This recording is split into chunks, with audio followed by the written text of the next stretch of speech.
Hello, Lauren here at Leask Gospel Tabernacle. I worked at the Men's Correctional Center in Prince Albert for about 29 and a half years. Time certainly went fast, and it was a good career with a variety of placements, security, case management, a stint with young offenders, and programming and instruction. During my employment at the center, I commuted to Prince Albert from our farm north of Leask, then from an acreage just out of Shellbrook, and finally, in the last 6 months of my career there, from the village of Leask here. People asked me if I liked all the driving. I actually did. I enjoyed the driving and the perks that came with it.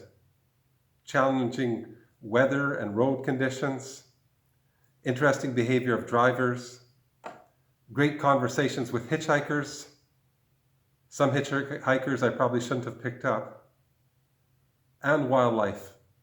I saw lots of wildlife, especially deer. In all those years and miles, though, I only hit one bird that took out half the grill, and one deer that took out the whole grill and a few other things. I have an interesting, actually kind of morbid wildlife story from my travels. I was heading home after day shift around 3:30 in the afternoon. And it was nice to be off work, and I was looking forward to getting to our daughter's sports event later that afternoon. Well, I'm cruising along just outside of Prince Albert, crossing the Shell River Bridge, when I notice a fawn or a baby deer caught in a page wire fence along the perimeter of a golf course. I'm in a hurry, but I just can't leave that little animal stuck and suffering in the fence. So I pull onto the service road, get out, and then start to work the fawn's hips through the wire square of the fence, all the time a little anxious that his protective mother might show up. But hey, I got him free. Feeling pretty good about that, I watched the little deer, apparently free of injury, prance with a mix of freedom and apprehension through the ditch, up onto the highway, and into the path of a car. I couldn't believe it. I could see he was still alive, so I walked across the ditch onto the highway and carried him back, put him in the shade of a tree, and called the conservation office with the sad story. I found out later that the poor little guy didn't survive. What an odd incident. A friend and co-worker of mine doesn't let me forget and teases me about it every so often by asking me if I've saved any deer lately. No, Bernie, I haven't saved any deer lately. What do we do when we come upon a crisis? Our efforts sometimes work and sometimes not so much.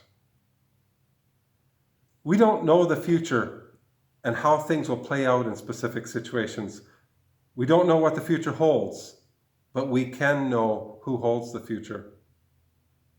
The all-powerful, everywhere present, all-knowing God who knows and holds the future offers to hold our hand and guide our steps.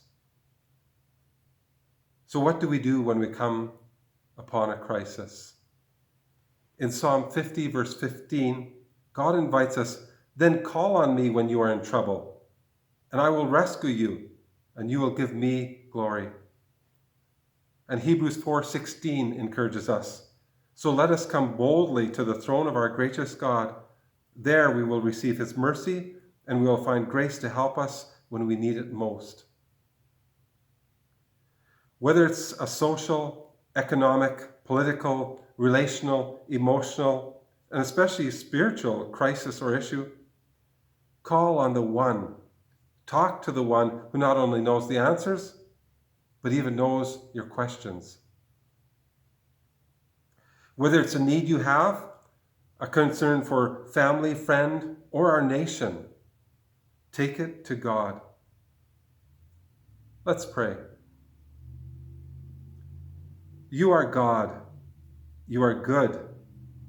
You are righteous. Work in my life and work in my world.